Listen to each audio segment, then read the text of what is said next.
everyone. This is Jeff P. It is January 11, 2019, and what I'm going to show you now is the lens array fail of epic proportions. The likes no one has seen before except the viewer and the skies. This was sent to me on my email, so let's watch the greatest, most epic lens array fail the world has ever seen, far beyond normal. Let's look. And there's a video that follows this, a series of snapshots. So look at the straight rainbow, and I'll show you how dark the skies are on this side of the rainbow. And the next shot, look how dark this is. And this is the noonday sun. I mean, this is the middle of the day. And I think that this is probably even affecting our very atmosphere. Look how cloaked, or this system that's coming in very dark and just getting darker as a rainbow is so big it practically looks straight. And then this next shot, which just look at that, it just takes my breath away. Let's watch the video footage of this. Behold.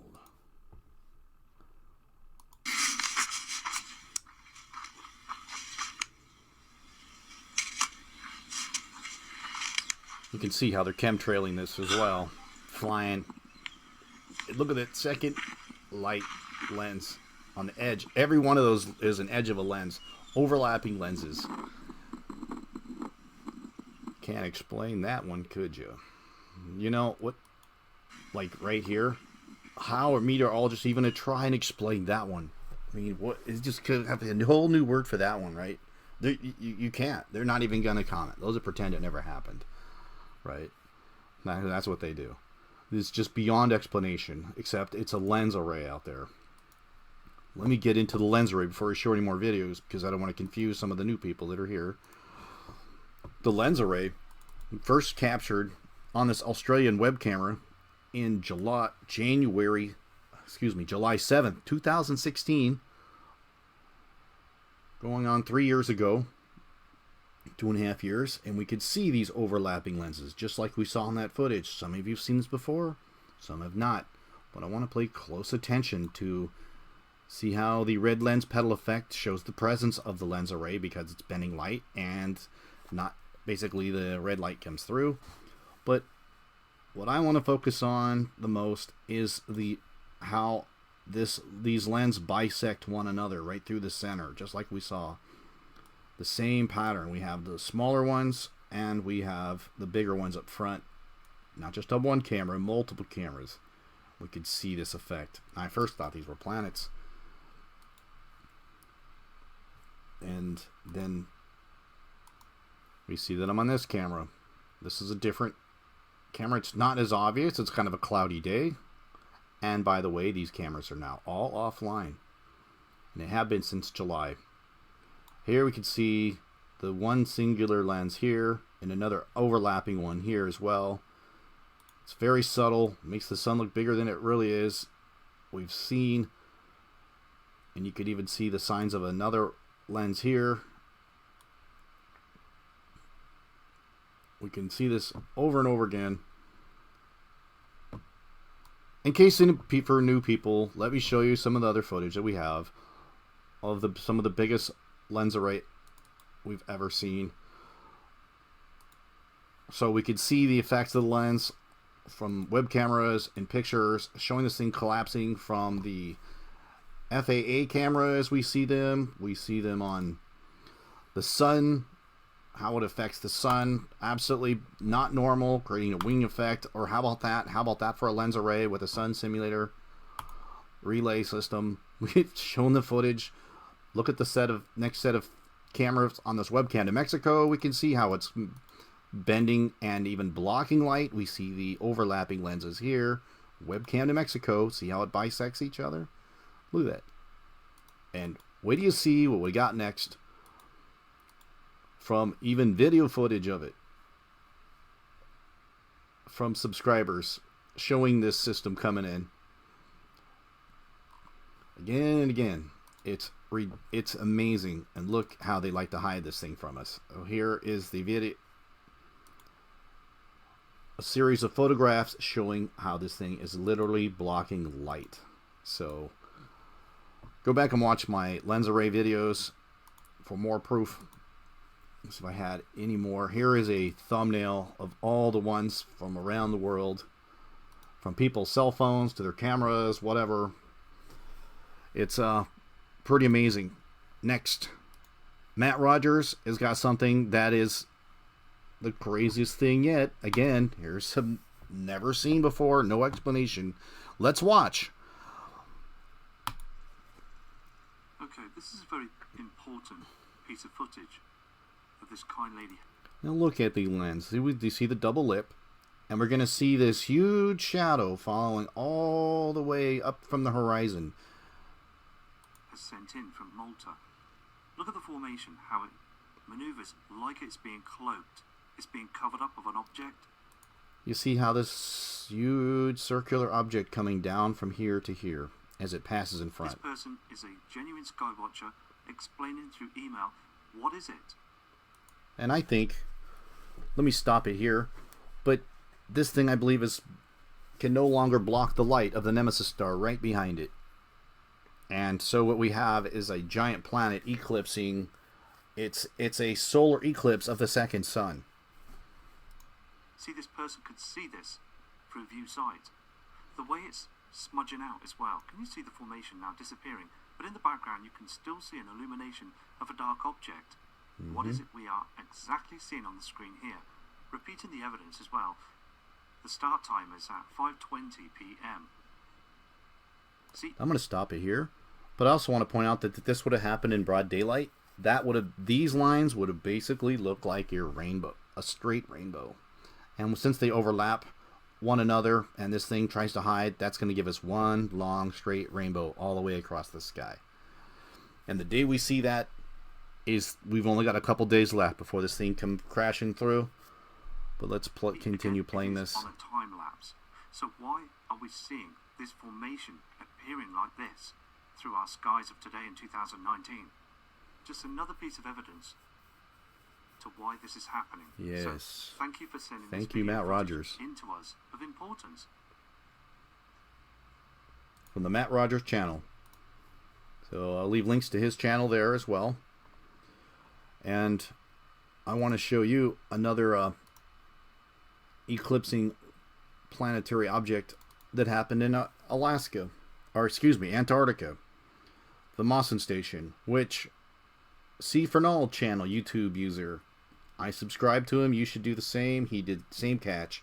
Now I've been watching this like a hawk to get a replay of this huge object, which I think there is no lens arrays in Antarctica. They didn't think they need it. They just chemtrail occasionally or a little weather manipulation.